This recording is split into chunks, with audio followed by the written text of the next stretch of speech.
Chief Robert Joseph, welcome. We are here on the traditional lands of the Coast Salish people for the finding a path to shared prosperity and examination of what UNDRIP means as we move forward. We also use this as an opportunity to look backwards. Why do we have to look back as we look forward? Why is that important for us to do? It's really important to look backward, to be able to have all people acknowledge and recognize the enormity of the injustice, the enormity of the pain and loss and suffering. And I don't think we can look forward unless we understand that we were part of and responsible for some of the human suffering or all of that human suffering, just by virtue of the notion that people who aren't the same color as you aren't human, or that by Western construct, everything that's important has nothing to do with these people, like progress and economy and all of the things that we're not part of, and the way forward really rests with our ability to be able to get all of our peoples, all of our groups, all of our divisions looking to each other and saying, okay, let's have a really open, honest dialogue about what has happened and what might happen in the future if we look at things differently. And I think one of the attributes of Canada is that we all believe, all Canadians believe, that we're a fair and just country.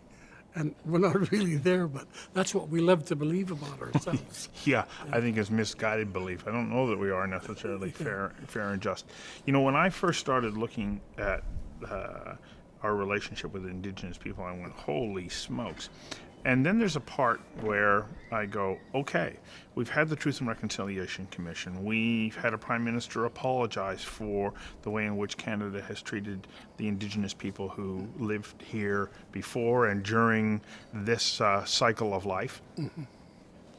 What do we now need to do to move forward, not in the sense of putting it behind us, but to be able to give the young women and men of future generations the resources, both internal and external, so that they can realize their potential. And I kept coming up against this answer: we still need to heal the past. Why is it important still that we need to heal the past? And this is something that I'm asking as I'm continuing to learn myself, because I'm trying to look forward to a future where I go, yes, go realize your potential, because I'm going to benefit when you do.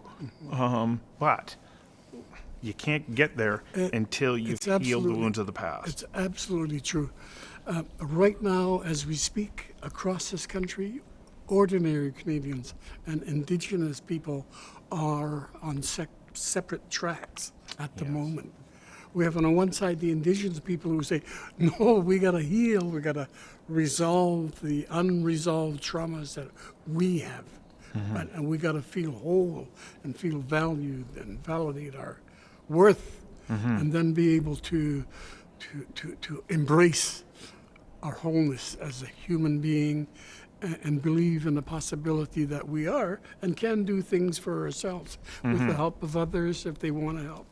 But that's when we really begin to move forward. And the separation between that perspective and that healing track is the other track where Canadians are really, really anxious to get going. And so if you get too anxious and you overlook the need that we all have to create understanding, there's nothing more transformative than, I think, people understanding each other. And we've got to create this understanding, and it, in its turn, will transform how we see each other, transform our relationships. So there's a lot of dialogue yet to come before we sort of converge on this path. And we're able to look backward and honor that, but look forward with hope and inspiration, care and love and inclusion and vibrance. You know, Well, it's wonderful that we can talk that way today. There was a time not so long ago where we wouldn't be having this discussion. You know, when you were speaking today at this conference, you talked about the fact that you were a victim and survivor of the residential school system, and that it tore you apart. It wounded, it battered, it bashed you. What was that process like for you? And have you been able to, move beyond it as far as your vision, your vision or your sense of self? And I ask that from a place where I know what it's like to be on the receiving end of bullying behavior, and that legacy still lives within me. So how do you, when what I experienced was trivial compared to what you experienced, how did you manage to move beyond? And I ask it because there are other people who are saying, okay, Chief Joseph, how can I learn from your experience? You know, I've thought about that often, and I've come in my old age. I'm 80 years old now. Congratulations. I've come to recognize that my real hope is in the belief that we can be better. Yes. That I can be better. That I can be more than a broken human being that felt so worthless, without purpose or value or vision or anything. That I can rise above that. And I'm inspired now by the notion that other people do care. There are, and I've traveled this country so much now, and I've heard all these expressions of interest in reconciliation, that it's really propelled me to a place where I can't lose sight of that energy and those expressions of being better together. And while I never, and you really never ever can forget some of the dark places that we've been. The alternative has to be hope and light and vision about where we can go. Not for me anymore, because I'm pretty much a spent force, but for the next generation. Okay, but you found that ray of hope. Where did it come from? Because that is really important. And I'll tell you after you give me your answer about an incident that just devastates me to this day. How did you find that glimmer of hope that said, okay, one more step, and then I'll build upon that? Where did that strength come from? I left residential school, of course, and I spiraled down addiction and violence and hatred, my own racism, and didn't care. I was sort of in a self-destruct mode. I drank too much. I had a family, and I didn't know how to look after him. It seemed to get worse. And every time I was reminded of my experience in those schools and where it had taken me, I would always turn to the bottle and I would drink just to forget. Wow. My moment of solace or freedom from that past was simply in drinking. And I got married. I actually always had the ability to look fairly functional and progressive even, and had good jobs. At a point in my life, I lost all of that because I drank so much. My work I finally lost. My family left. And I was so lonely. And it's the worst fear I ever had was being lonely. Now, my support system, my family, my kids are all gone. Yeah. And I began to drink, and I sunk deeper into that kind of addiction. And one day, a friend of mine ran into me, and I'm in a stupor in Camp River, right? And he said, everybody calls me Bobby Joe, by the way. Okay. He said, Bobby Joe, I don't like what you're doing to yourself. You should come fishing with me. And I used to fish with him before I was working at other jobs that I now held. And I said, I'll come fishing with you. I was so desperate, right? So he said, go down to the boat, you know where it's tied up, where we always used to tie up. and sleep it off, and we'll be off to the fishing grounds.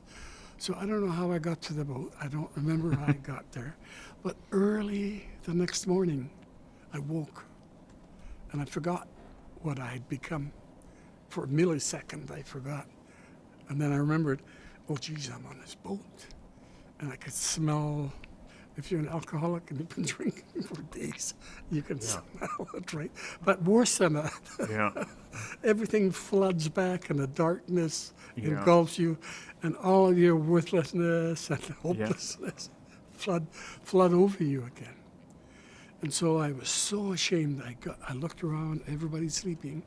I got out of the bunk. I went through the engine room up to the galley and to the back of the boat where we had these big drums. And I was so despondent. I threw myself on the deck, and by then I was crying. I couldn't see through myself. And I said, God, help me. And I don't know why I say that, because I'd been angry at God for a long time too, right? Well, I can understand why. But then, in the process of saying that and laying on a deck, I began to open my eyes and I saw the ocean between the shoreline of where we were anchored and the other shoreline. And it was so powerful and beautiful and awesome. It had energy and force behind it. And I kept elevating my gaze and I saw the Vancouver Island side. And the forest had lightning going, flashing through this lush Wow. green forest. And finally I was gazing to the heavens. Yeah. And I saw the whole universe. I can't even describe it anymore. Wow. But I heard this voice that said to me, in spite of what you've done to yourself, I love you and you're a part of all of this. Wow. So eventually I came back to the moment, snuck back into my bunk, slept it off. But my life has been forever changed. I learned that I was part of something infinite. How great is that? You can't be worthless if you belong to something infinite and powerful. And that's carried me through all of that time now. And as hard as it gets sometimes, and as discouraged as I might get from time to time, I'm never going to quit. This is my mission until I can't do it anymore, right? Because I really believe that we can change in this country, Canadians, Right. of every stripe, every color, every creed, however different we are, our diversity will pull us together as well. You know, you just said something there about being a part of something that is well beyond me, that is a part of the infinite. And I believe that this is true. The world as we know it, not just our community in Canada, the world as we know it will never be what it would have been if you didn't contribute the way that you did. Yeah, or if we didn't. Yeah. Well, sure, we all have that same impact, but if we understand that and know that our contribution matters, I think that is what addresses hope. That's an incredibly magnificent story, and I'm happy, of course, that you were able, that moment materialized for you, and it gave you, a turning point to build upon, because here we are today. And your contribution in helping to reshape the way that we're living in Canada is extraordinary. We only have so much time to cover these things in this story. Let's just quickly shift back to UNDRIP then, okay. Or as Michael Downey points out, it's not a very good acronym. It's like the UN Declaration. I think is a better way of putting it. We're here today because there's a lot of people in the business and legal and government communities who are going, okay, what does this mean? Mm-hmm. From your perspective, what does it mean? What does it mean that British Columbia has taken this step? I think once all of our friends and allies and acquaintances in the other room understand that UNDRIP really is an instrument that is going to help us give some sense of full humanity for us Indigenous people. That's a really, really important step. That finally there's an instrument that is going to help us to educate others about the human rights that have been dismissed all through the colonial time, that we do have human rights. And it's been missing in our country from the first time the newcomers came. And that's going to be really important. And of course, pre-colonial conditions always existed, including law. Things that we've learned, laws and other matters that we've learned through the millennia, still are important. And we want to bring that forward. And the province of British Columbia, by adopting UNDRIP now and legislating it, is allowing us the possibility to merge those understandings, to integrate those laws with each other, so that the things that we know are going to contribute to the greater overall good. Actually, I think just personally that we have so much to teach the world. We live in this time of great human suffering and environmental destruction. Just look at Australia and America. All kinds of weather conditions are threatening. And I think that even stepping forward with some of our most fundamental and basic sort of concepts of balance and harmony is going to help us finally, as all the people, recognize that we're all responsible for trying to mitigate the harms that fall from destruction of any kind. I think it'll deepen our discussion between all of us over time. They don't recognize it right now. Right now, we're driven by goodwill and a desire by many Canadians to do the right thing. Right. But when, and here's what I always try to tell Canadians, when we are reconciled, we are all going to be beneficiaries of that effort and the result of those efforts. When we are reconciled, we're not only going to stand on a platform and say, yeah, we are equal and just society. It's going to be in practice, right? Yes. When we are reconciled, no child is ever going to have to grow up in fear of harm and brokenness, addiction, or whatever comes with the current situation. When we are reconciled, we're going to cheer each other on. Right. You know, that's the dream. Well, I appreciate the way that you spoke today when you said it will allow us to set aside our minor and insignificant differences and embrace our common humanity. Thank you for coming and doing this. Thank you, sir. Yeah, thank you.